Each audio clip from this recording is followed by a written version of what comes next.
Once upon a time, in an old castle on a hill, there lived a young woman named Lilith. She was a vampire, but not like the ones in legends. Lilith fed not on human blood, but on their emotions. Her gift was rare and unique, making her special among other vampires. Every night, Lilith would leave her castle and venture into the nearby town. She didn't attack people or scare them.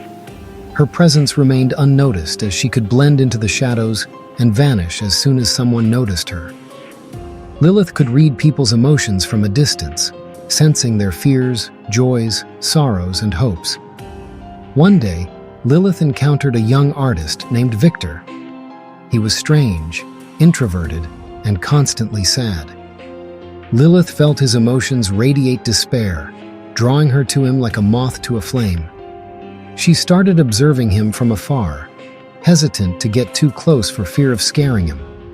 Victor painted pictures full of anguish and pain. He had lost his family in a fire and now lived alone, trapped in his home, surrounded only by his grim creations. Lilith watched him every night, trying to understand how to help him. Her own life was full of darkness and loneliness, and she felt she could understand him better than anyone else. One night, as Victor sat by the lake, gazing at the stars, Lilith decided to approach him. She appeared before him like a shadow out of nowhere. Victor flinched but wasn't afraid. His eyes met hers and he felt something strange and inexplicable. "Who are you?" he asked quietly, not breaking eye contact. "My name is Lilith," she replied softly. "I'm here to help you." "Help?" His voice was bitter. "No one can help me. My life has lost its meaning." Lilith sat beside him and gently took his hand. She began to delve into his emotions, feeling his pain and sorrow. But along with this, she also saw glimpses of his past, his happiness and his hopes.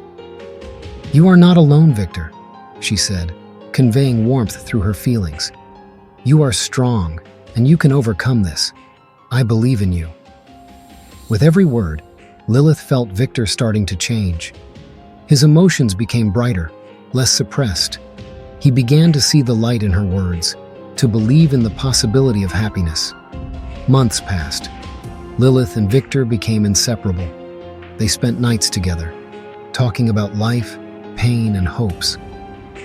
Victor started painting again, but now his pictures were full of light and joy. Lilith learned to draw energy from positive emotions, making her stronger than ever. But Lilith and Victor's happiness couldn't last forever. One night, a group of vampire hunters arrived in town. They had heard rumors about a strange creature living in the castle on the hill and decided to investigate. Lilith knew she had to leave. She couldn't put Victor in danger, but she also couldn't leave him alone now that he had found joy in life again. "You must go, Victor," she said one night. "It's not safe here." "I can't leave you, Lilith," he replied. "I don't want to be alone again." "You won't be alone," she looked into his eyes. "You will always carry a part of me in your heart. I will always be with you, even if we are physically apart." Victor reluctantly agreed. They spent their last night together, discussing plans for a future they knew they could never share. At dawn, Lilith kissed Victor and left, disappearing into the shadows. The vampire hunters arrived at the castle but found it empty. Lilith had vanished, leaving only her memories and love for Victor. She left to find a new refuge, where she could continue her existence. Victor stayed in town. He continued to paint, but now his pictures were full of light and hope. Every time he looked at his works, he remembered Lilith and her words. He knew she was out there, somewhere in the shadows, continuing to live and help others, just as she had helped him. The story of Lilith and Victor became a legend. People spoke of the vampire who didn't drink blood but gave light.